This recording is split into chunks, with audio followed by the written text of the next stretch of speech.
자, 이제 바울 서신 13권 바쁘게 한번 우리가 살펴볼 것입니다. 로마서 같은 거 한 책을 5일 강의해도 딱 좋은데 이제 13권을 우리가 이제 살펴봐야 되는 거죠. 그래서 저희가 13권의 이 바울 서신이 어떤 내용들로 주로 되어 있고 우리의 삶에 어떻게 적용해야 되는지의 내용을 중심으로 해서 좀 빠르게 쭉 흘러나갈 것인데, 그 순서는 사도 바울의 삶과 전도여행, 그의 사역의 순으로 한번 쭉 나가 보려고 합니다. 자, 한번 정리를 해볼까요? 이게 이제 사도행전의 수평 차트인데요. 사도행전에서 크게 디비전이 3번이죠. 1장부터 8장 A 부분까지가 예루살렘에서 성령의 능력으로 권능을 가진 증인의 삶을 사는 부분인데, 여기에서 하나님의 성령의 능력으로 증인의 삶을 살긴 하지만 부족함이 느껴지는데, 그 부족함이 뭐냐면 주님은 승천하실 때에 성령이 너에게 임하시면 너희가 권능을 받아서 예루살렘부터 땅끝까지 이르겠다라고 말씀하셨는데, 그게 순서를 얘기하는 게 아니고요, 출발점과 나아가야 될 방향을 말씀하시는 건데, 이 교회는 흩어지기를 원치 않았던 것 같아요. 예수님의 순교, 십자가에서의 죽음은 AD 27년 정도로 우리가 볼 수 있거든요. 물론 우리 예수님이 태어난 날때를 AD와 BC를 나누는 시점으로 보지만 이게 잘못 나뉘어졌죠. 헤롯이 예수님을 아기 때 죽이려고 했던 헤롯이 BC 4년에 죽었다는 것이 고고학적으로 발견되면서 굉장히 당혹스러워졌는데, 역사가 다 이미 그렇게 쓰여진 입장에서 다 바꾸지는 않거든요. 예수님은 BC 4년에 죽은 헤롯 대제에 의해서 아기 때 죽을 뻔했습니다. 그런데 그 헤롯이 예수님을 죽이려고 할 때 2살 미만을 다 죽였는데요. 그 이유는 왕이 어디서 태어나느냐 동방박사가 온 시점으로부터 굉장히 많은 시간이 지났다는 것을 볼 수 있어요. 그러니까 예수님은 BC 6년에서 BC 4년에 태어났고요. 누가복음에 의하면 30살 즈음에, 이 즈음이라는 이 헬라어 자체도 대충 그렇다는 뜻이에요. 그래서 BC 4년부터 계산해도 예수님의 30살쯤이 되면 그게 이제 AD 26년 이 정도 어간이 될 거고요. 예수님의 공생애는 3년이라고 우리가 철학같이 배웠지만 실제 성경은 3년이라고 말한 적이 한 번도 없어요. 우리는 3년이라고 알고 있을 뿐이죠. 학자들이 3년이라고 얘기했던 이유는 요한복음에 6월절이 3번 나오기 때문에 그렇습니다. 6월절이 3번 나온다는 것은 이런 의미인데요. 6월절이 있죠. 또 6월절이 있고요. 또 6월절이 있습니다. 예수님이 이때 십자가에 죽으셨어요. 예수님의 공생애가 있었고 6월절을 통과했고, 예수님의 공생애가 있고 6월절을 통과했고, 예수님 공생애 있고 예수님 십자가에 죽으시니까 1년, 2년, 3년 이렇게 해서 예수님의 공생애를 3년이다라고 추정을 한 것뿐입니다. 그런데 재미있는 것은 이 6월절이 요한복음 2장에 나와 있는데, 모든 복음서에, 마태, 마가, 누가복음서에 예수님이 십자가에 죽으시러 올라갔던 그 6월절 날 예수님이 성전에 들어가셔서 열이 받으셔서 노끈으로 채찍을 만드시고 양과 소를 몰아내시고 환전한 자의 상을 뒤집어 엎으셨던 난장을 피셨다, 이렇게 표현할 수 있는 거죠. 그 사건이 다 이 예수님의 이 마지막 6월절에 기록되어 있는데, 그 똑같은 내용이 요한복음 2장 6월절에 기록되어 있습니다. 그래서 학자들이 2000년 동안 싸웠죠. 예수님이 성전에서 난장을 2번 피셨는가 1번 피셨는가 가지고 2000년을 싸웠는데요. 요한복음의 구조가 카이아즘 구조라는 것이 밝혀진 게 이제 명확해졌습니다. 다시 말해서 이 6월절과 이 6월절은 같은 6월절입니다. 카이아즘 구조로 의해서요. 그렇기 때문에 모든 복음서가 여기에 기록한 사건을 요한복음은 이 앞에도 기록해 놓은 것이죠. 그러니까 연대순이 아니란 말이에요. 그러니까 예수님의 공생애는 3년이라기보다는 1년 반 정도, 2년이 채 안 되는 기간이라고 우리가 볼 수 있을 것 같습니다. 그래서 예수님이 BC 4년에 태어났다고 하면 30년쯤 하면 AD 한 26년이 될 거고요. 예수님은 한 1년 반 사역하시면서 AD 27년 어간에 십자가에서 돌아가셨을 것입니다. 그러므로 AD 27년부터 스데반이 순교하고 바울이 회심하는 연대가 32년이거든요. 물론 36년으로도 보기도 합니다. 일단 32년으로 본다고 한다면 27년부터 32년까지 7, 8, 9, 10, 1, 2, 만 5년, 약 6년 정도의 기간 동안 한번 설교하면 3,000명, 5,000명 해서 막 만 단위의 교회가 이미 이루어졌음에도 불구하고 이 긴 기간 동안 제자들은 예루살렘의 벽을 넘지 않았어요. 주님은 분명히 얘기하셨거든요. 부활하신 이후에도 40일 동안 땅끝까지 가서 하나님의 나라를 증거하라고요. 모든 민족으로 제자를 삼으라고요. 이게 이제 사도들의 굉장히 부족함이었습니다. 그러나 이들을 하나님이 확장시키기 위해서 준비한 것들이 헬라파 유대인들 중에서 7 일꾼을 뽑는 것이고요. 그 7 일꾼들이 돌파를 시작하면서 박해도 일어나고 그러면서 이 예루살렘의 벽을 비로소 넘게 됩니다. 그리고 이 유대와 사마리아 지역의 벽을 넘는 것은 헤롯이 박해해서 헤롯이 죽는 게 AD 44년입니다. 그리고 이 헤롯이 죽는 이야기 12장의 맨 앞과 맨 뒤에 보면 안디옥에서 구제의 헌금을 가지고 오는데 그 구제의 헌금을 가져온 연대가 46년이에요. 요세푸스의 기록에 의하면 말이죠. 그러니까 32년부터 46년까지 한 14, 5년 동안 또 이스라엘 백성들, 하나님의 백성들은 유대와 사마리아의 벽을 넘어가지 않았다는 얘기예요. 12사도들이 말입니다. 분명히 주님은 성령이 임하시면 예루살렘으로 시작해서 땅끝까지 가라고 했는데 27년부터 46년까지면 20년이에요. 그들이 이 벽을 넘지 못합니다. 그 넘지 못하는 이유가 바로 이 유대와 사마리아 사이에서 일어나고 있는 이야기를 통해서 설명됩니다. 뭐냐면 하나님이 베드로에게 고넬료의 집에 가라라고 환상을, 보자기 환상을 계속 내려주시고 또 그 고넬료에게도 환상을 보여주시고 고넬료가 사람을 보내서 그 피장의 집에, 베드로가 거하는 집에 그 고넬료가 보낸 사람이 도착하는 그 순간에도 또 말씀하시죠. 가라. 그래서 베드로가 하나님이 분명한 뜻이기 때문에 가지만 이렇게 얘기해요. 고넬료에게 유대인으로서 이방인과 함께하는 것이 불법이다. 이런 것을 뭐라고 일컬어하냐면 무슨 귀신 씨나라 까먹는 소리 아냐 이런 소리를 하는 거예요. 하나님이 보자기를 내려주시면서 먹어라 했거든요. 그것이 음식 얘기를 하는 것이 아니라 이 유대인과 이방인 사이에 또 음식법 가운데 있는 정결의 법이 파해졌다는 것을 의미하는 거예요. 이제는 적극적으로 부정한 것을 접촉해서 그들을 정결케 해야 합니다. 부정한 것을 피하는 방식이 아니라 우리의 거룩함이 부정한 것을 만나서 그들을 거룩하게 하는 방식으로 예수님의 사역을 통해서 이게 바뀌어요. 예수님은 그래서 혈루증 여인을 그리고 문득병자들을 만지신 자예요. 그래서 그런데 베드로는 여전히 불법이다라고 생각하고 있어요. 그게 성령이 임한 초창기 얘기가 아니고 한참이 지난 시점임에도 불구하고 여전히 그런 생각을 갖고 있다는 거예요. 이게 참 위로가 되는 것은 우리가 예수를 오래 믿어도 안 바뀌는 내용이 굉장히 많거든요.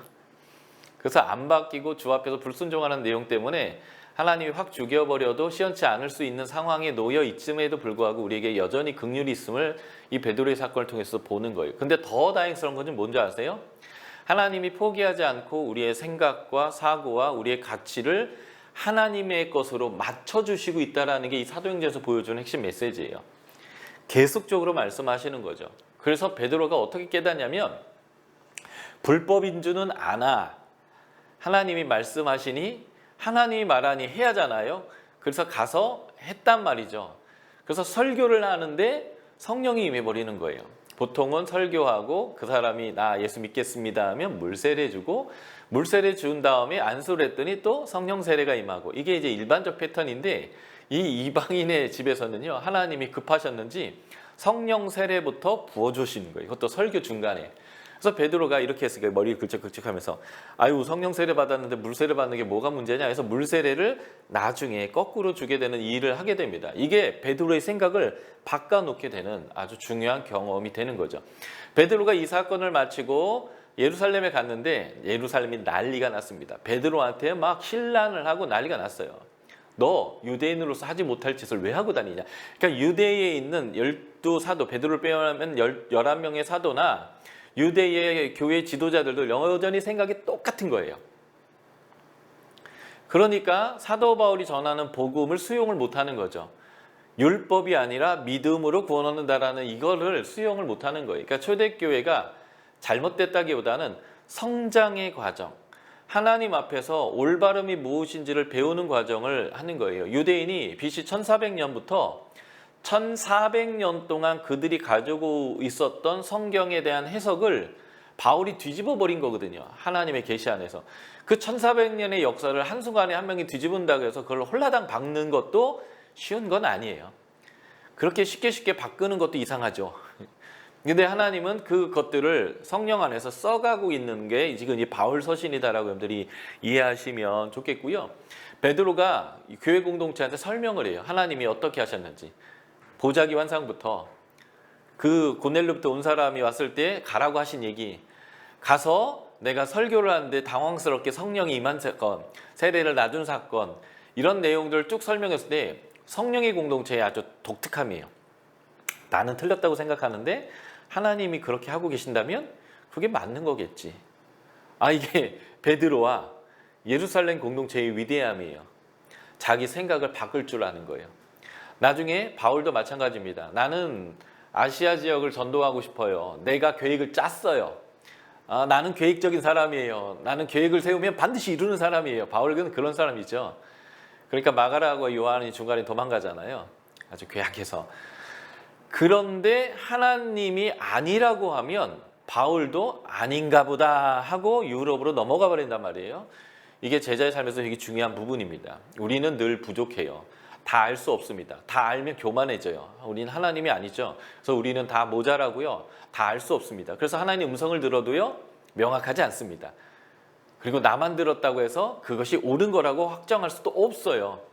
그러니까 안 들어야 된다? 아니요. 하나님의 음성은 들어야 합니다. 그러나 고집스러우면 안 되죠. 우리는 명확하지 않아요. 다 알 수 없습니다. 그러니까 명확하고 다 알면 뭐가 되는 줄 아세요? 다 이단이 돼요. 내가 하나님이다 이렇게 하고 있어요.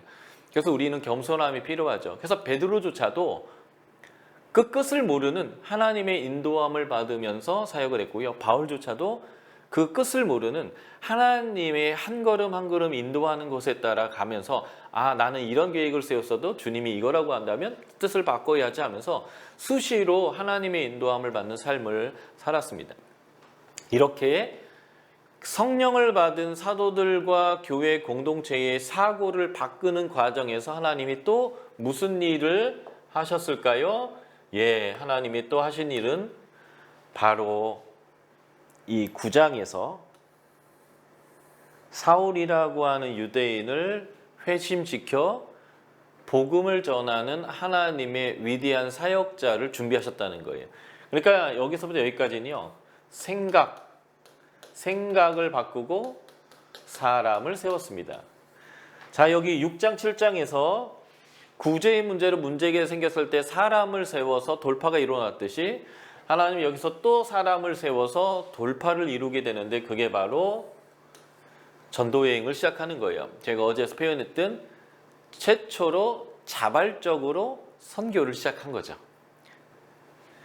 이 유대와 사마리아의 벽을 넘지 않는 자들을 넘게 하기 위해서 하나님은 헤롯을 통하여 박해를 하셨고 사람들을 더 멀리 흩어버렸는데 그때 흩어진 사람의 대표로 딱 설명하는 게 사도행전은 베드로다라는 거예요.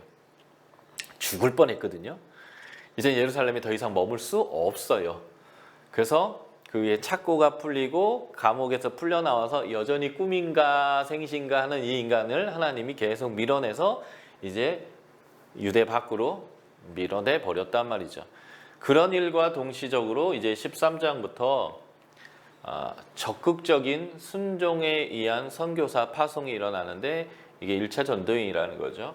그래서 하나님이 9장에서 사울을 회심시켰고요. 11장에서 안디옥 교회의 부흥이 일어나면서 목회자가 파송될 때에 바나바라는 사람을 통해서 사울이 픽업돼요.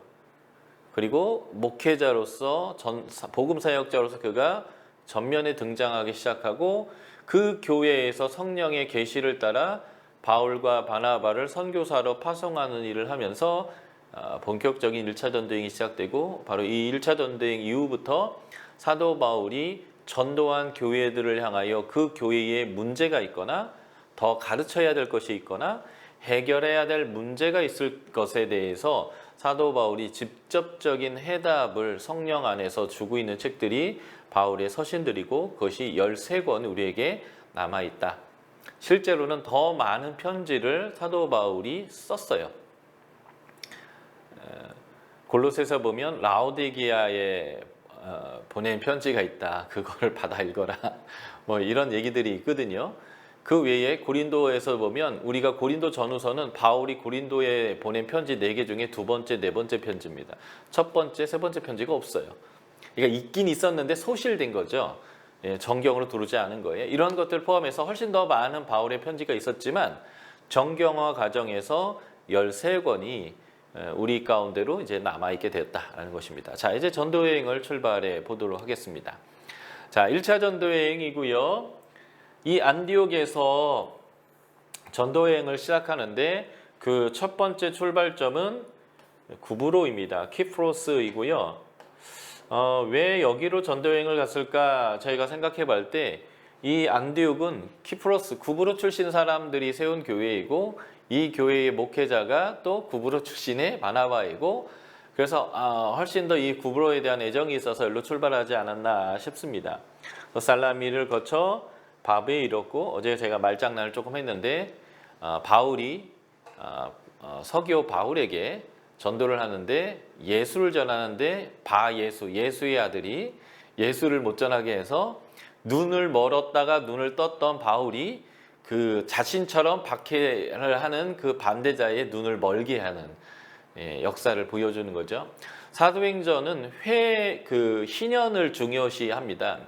모든 복음서 마테마가는 예수님의 첫 설교가 때가 찼고 하나님 나라가 가까웠다 회개하고 복음을 믿어라인데 누가만큼은 그 예수님의 첫 설교의 내용을 이사야서 61장의 내용을 인용하면서 희년의 공포를 예수님의 첫 설교로 얘기해요. 그래서 누가가 기록한 누가복음 사도행전은 희년을 강조합니다. 그 희년은요. 하나님의 창조 질서에서 벗어난 것이 다시 하나님의 창조 질서로 하나님 나라로 돌아오는 건데 그래서 바울은 눈을 멀었다가 다시 눈을 뜨는 게 그가 희년을 경험한 거예요. 그래서 가는 곳마다 그렇게 희년을 공포하고 다니는 거예요. 경험자가. 그래서 병자를 고치는 것도 희년을 경험시키는 거고요. 눈먼 자가 눈 뜨는 것도 희년을 경험하는 거고요. 가난한 자에게 복음이 전파되는 것도 희년을 경험하는 거거든요. 그래서 누가복음과 사도행전은 희년을 공포하는 사역을 중심으로 하는 거여서 사도 바울 자체가 희년을 경험하고 그 희년을 공포하는 자로 사는 것입니다. 그리고 이 전도여행이 이제 버가에 이르게 되는데 여기서 안디옥으로 가야 되는데 여기에 이제 어마어마한 산맥이 하나 있죠. 한라산보다 훨씬 더 높은 산맥, 만년설이 있는 산맥을 쳐다보고 마가라고 하는 요한이 지레 겁먹고 집으로 가버립니다. 부잣집 아들이거든요. 그래서 바울과 바나바 소위 그 세상적 말로 따까리, 수종자라는 말이 그런 뜻이에요. 그냥 따까리로서 몸종으로서 일하는데 너무 힘든 거죠. 그래서 먹을 거 뭐 이런 것도 다 짊어지고 산을 넘으려니까 눈앞이 깜깜해서 집에 돌아가고요. 그래도 바울과 바나바는 열로 넘어가서 안디옥에서 전도를 하고 이고니온, 루스드라, 더베로까지 갔다가 역방향으로 전도 여행을 이제 마치게 되는데 이 지역의 복음을 전하는 게 1차 전도 여행이고요. 연대를 좀 계산해서 설명을 드리자면 아까 제가 연대 설명하다 잠깐 멈췄는데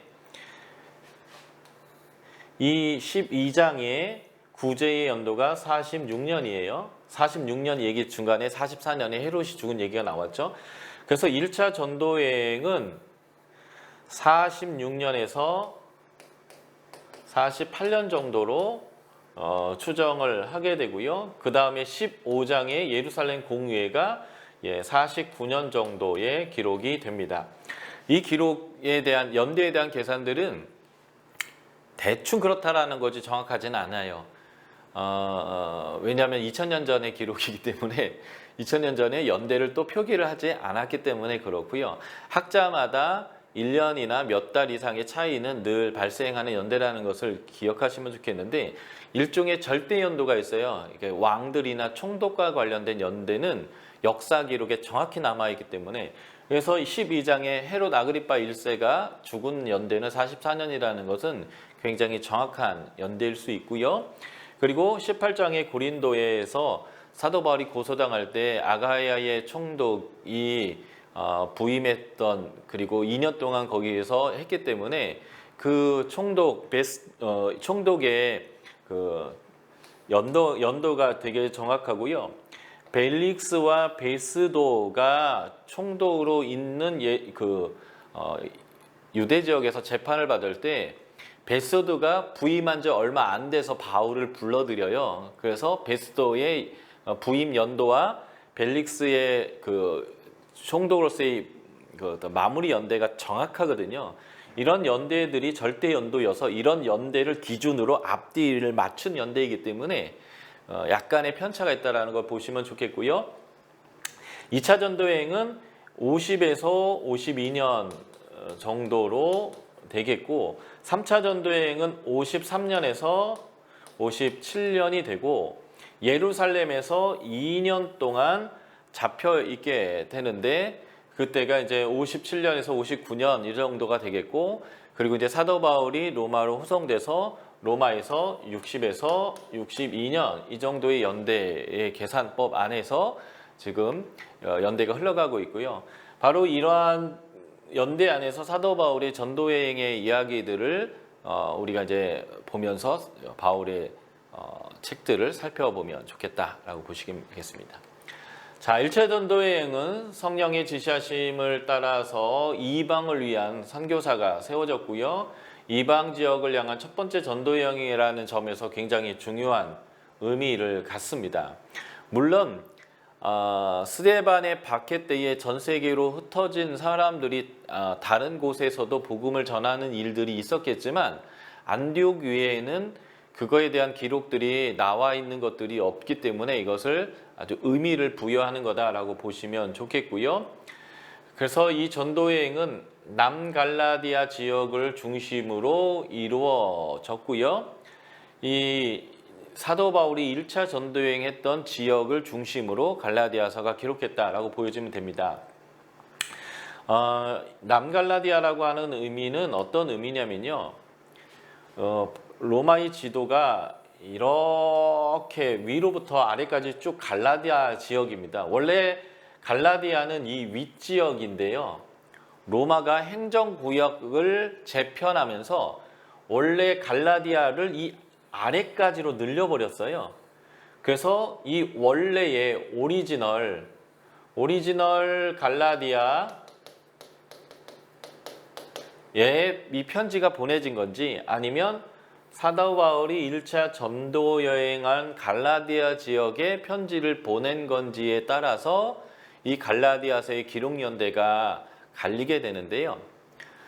지금 저희의 입장은 사도 바울이 1차 전도 여행한 그 지역에 이 편지를 보낸 거다라고 하는 입장으로 갈라디아서가 사도 바울의 13개 서신 중에 첫 번째 기록된 서신이다 라고 보는 입장이다라는 거 말씀드리겠습니다. 그래서 이 전도여행은 이방인들이 환영하고요, 받아들였는데 유대인들은 강력하게 거부하는 전형적인 반응을 보입니다.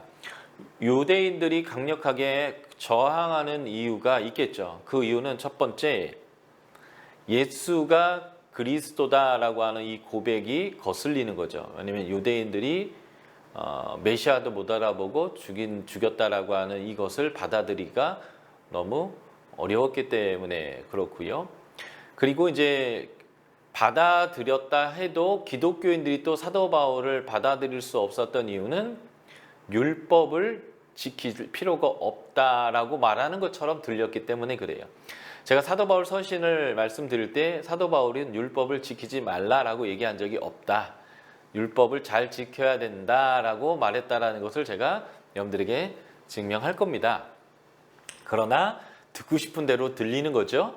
이 사람들은 율법을 지키지 말라고 하는구나 라고 들었다는 거예요. 예수님도 그렇게 오해당했고요. 스데반도 똑같은 문제로 오해받아서 돌맞아 죽었고요.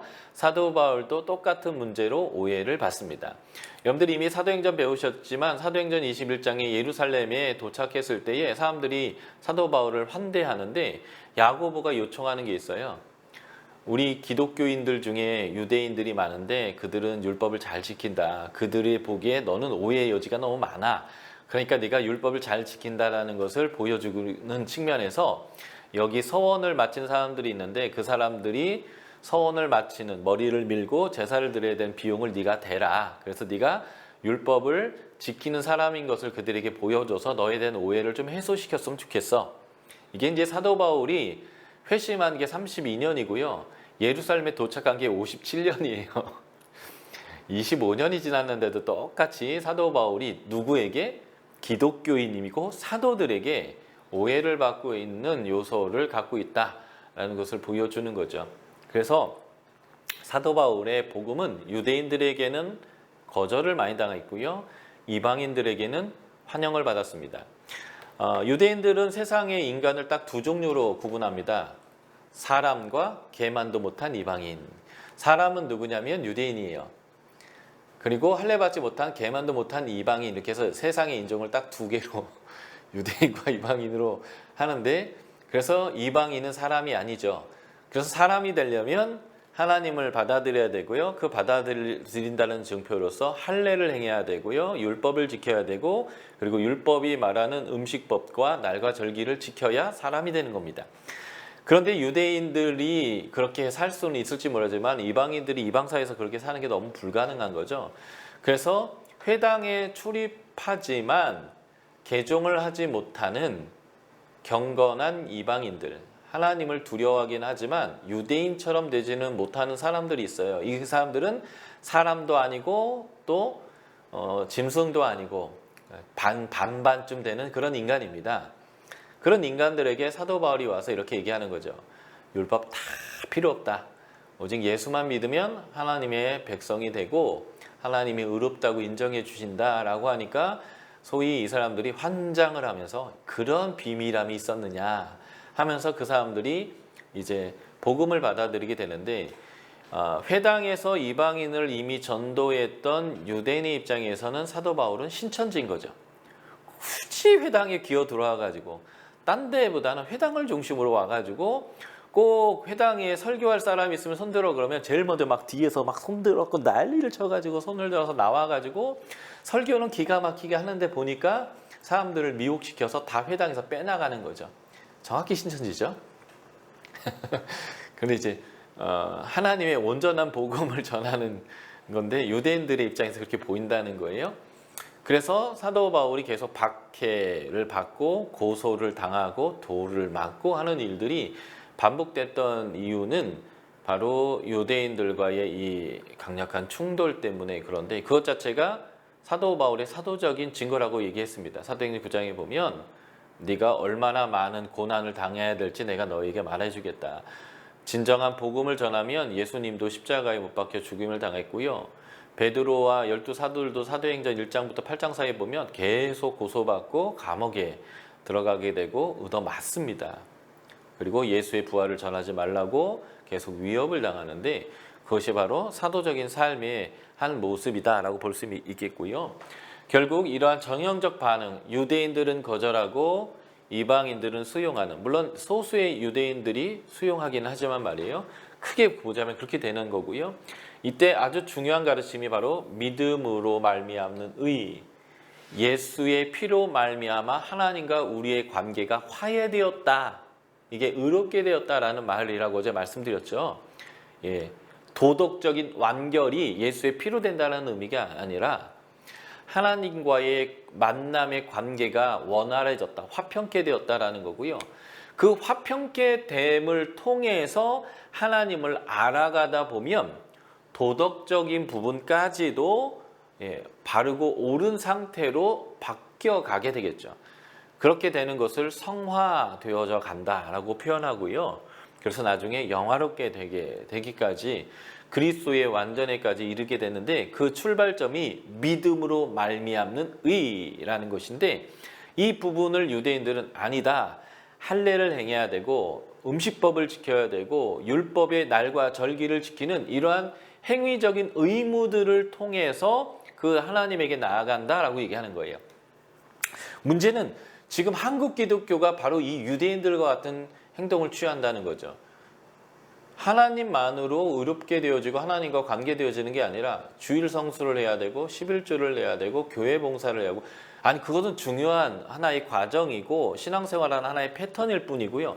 그런 것들이 제일 중요한 게 아니라 이 사람이 정말 하나님과의 친밀함으로 들어가느냐가 제일 중요한데 예수를 믿어서 천국 갈 수 있다라는 자격에 대해서만 얘기해주고 하나님과의 친밀함, 하나님을 닮아감에 대한 이야기가 아니라 행위적인 어떠한 규범들을 잘 시행해야만 좋은 신앙인이 되고 하나님과의 관계가 유지된다라고 하는 외형을 가지고 신앙을 평가하는 거죠. 그래서 직분을 가질 때도 교회를 잘 나왔는가, 11조를 잘 했는가, 교회에서 원하는 봉사를 잘 했는가라고 하는 외형을 가지고 좋은 신앙인의 등급을 매기고 그걸 가지고 직분을 줄 수 있는지 없는지를 이제 판가름하는 이런 내용들도 어떻게 보면 유대인들의 한계적 모습을 우리 교회가 답습하고 있는 것을 보는 것입니다. 그러니까 이제 우리 교회를 제가 아주 악하게 비판하는 게 아니라 아까 제가 말씀드렸죠. 성령을 받은 초대교회 베드로조차 3,000명, 5,000명을 한 방에 회개시켜 하는 그런 능력자조차도 바뀌지 않는 사고가 수십 년 갔다고요. 하나님이 포기하지 않고 성령 안에서 그것들을 하나님께서 바꿔 가셨거든요. 한국교회도 바로 그런 부분들이 바뀌어가야 되는 거예요. 그러니까 지금 그 민낯이 어디서 드러나냐면 코로나가 딱 터지니까 오프라인 예배가 되냐 안 되냐의 문제가 화두가 되는 거예요. 오프라인 예배는 중요한 거예요. 공동체의 모임은 중요하지만 그게 우리의 신앙의 가장 핵심은 아니었다고요. 하나님과 어디에 있든 간에 어떤 상태에 있든 간에 친밀하게 하나님과의 교제가 가능한 신앙인을 만들어내지 못하니까 오프라인 예배가 막히자마자 우리의 교회가 위기의식을 느끼는 거거든요. 그만큼 어린아이적인 신앙을 계속 갖고 있었다라는 거예요. 왜요? 규범으로, 어떤 행사로, 시스템으로 사람들을 관리해 왔기 때문에 그 사람이 예배에 오든 안 오든 오는 게 제일 중요하고 와서 공동체도 사는 게 중요하지만 하나님과의 관계 안에서 늘 친밀함으로 하나님을 닮아가는 그런 성숙의 과정들을 아이들처럼 다뤄버린 거예요. 이제 장성한 사람으로 살 수 있도록 해줘야 하는데 그러다 보니까 모임이 불가능하면 모든 신앙인들이 신앙을 잃어버리고 교회를 떠날 거다라고 하는 스스로도 그렇게 인정하는 거죠. 왜냐하면 우리의 성도들은 어리다 이거예요. 지금 우리 한국교회의 민낯이 그래서 이 코로나를 통해서 드러난 거거든요. 저는 무교회주의자도 아니고 모임 필요 없다라고 생각하는 사람도 아닙니다. 저는 교회를 너무 사랑하고 모이기를 힘써야 된다고 생각하지만 모임 자체가 목적이 아니라는 것을 말씀드리고 싶은 거예요. 모임을 통해서 이루고자 하는 일이 뭐였을까요?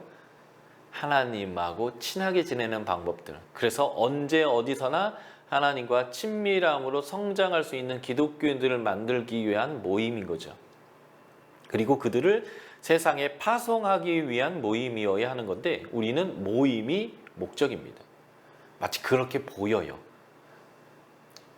그게 이제 우리의 어린 좀 이렇게 미성숙한 아이와 같은 모습이고 우리의 아직 연약함인 것이다라고 볼 수 있겠습니다. 이게 이제 처음 계시가 들어왔을 때의 바울과 유대의 기독교인들의 충돌의 모습이 지금 딱 우리가 그 유대 기독교인들의 수준의 모습과 굉장히 비슷한 양태를 보이고 있다라는 것을 말씀드리려고 했던 거고요. 결탄코 우리 교회를 제가 싫어하거나 미워하거나 무시하려고 하는 건 아니라는 거 기억해 주셨으면 좋겠습니다.